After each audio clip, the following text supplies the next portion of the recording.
Hey, so this painting started out as any normal painting would, but then things got spicy. I decided I'd grab some of the hottest things I could find, and boom, this painting was born. I began toning my canvas because, why not? That's the name of my channel. I've been using this simple palette because, hey, I guess I just like struggling a little bit. Yep, used 5 colors.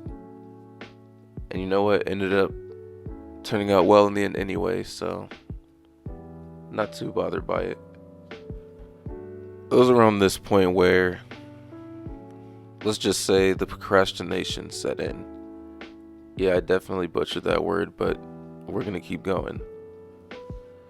This is around the point of the painting where I just was like, let me just do this tomorrow or something.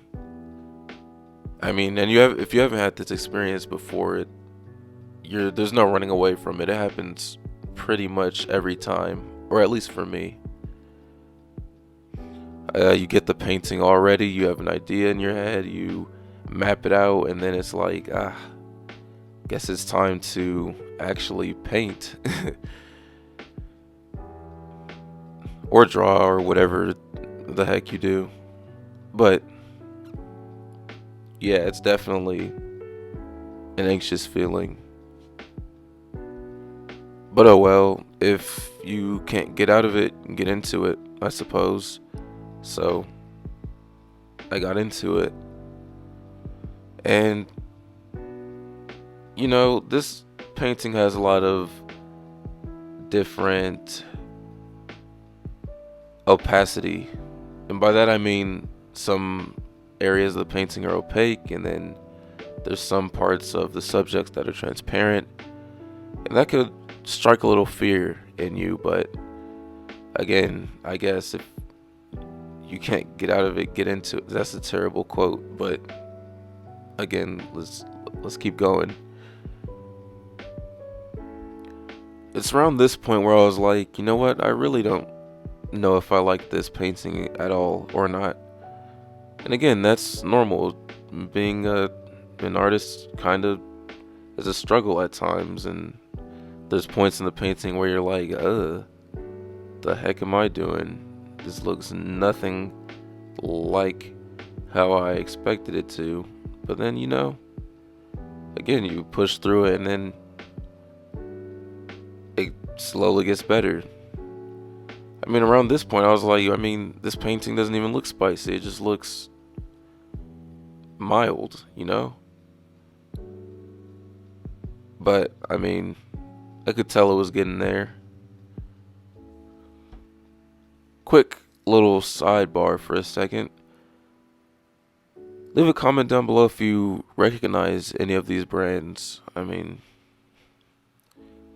Of course, I used some artistic license and didn't include names on the labels because I thought it, might take away from how clean the final picture looked. But yeah, leave a comment down below if you recognize any of these. Now on to what I consider to be the fun part. And trust me, I know what you're thinking. If this is what consists of the fun part, then I don't see myself living this life. And you know what? That's actually a great point you make there. It takes it takes a certain personality to be an artist or painter, someone who can just sit there for hours and create something. And this took a long time to do, or at least in my opinion. It took definitely around 8 hours, which, going into it, of course, I never know how long it's going to take, or at least I think I do until I actually start doing it. I was like, This will be a very quick 5.5 hour painting here. Which, yeah, I guess in my world is pretty quick, but yeah, definitely taught me some patience. Which, I mean, I could use. Here's some concluding thoughts to throw on here. I've been using these sort of linen sheets recently, not canvases, not panels, just some sheets, and it's definitely taught me a couple things, and I think I'll continue to use them. So random, but anyway, thanks for watching.